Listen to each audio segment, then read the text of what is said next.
Audio Jungle.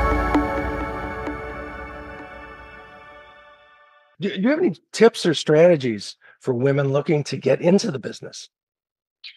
Yeah, I think it goes back to own it. Like they've got to Mhm, just be confident, mhm. ask questions, don't assume that that everybody else just knows everything.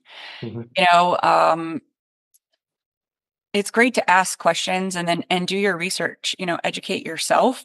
But then at the end of the day, like if it's your business, you've got to decide how you want to run your business.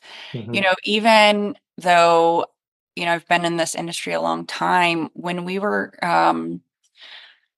making some decisions before we retooled our store, mhm. uh, I was being, I was, somebody was trying to guide me in a different direction on some decisions.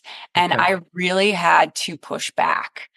uh and so you've really just got to be, ask questions, educate yourself, and make confident decisions because it is your business. Mhm, And so that's what it takes. mhm.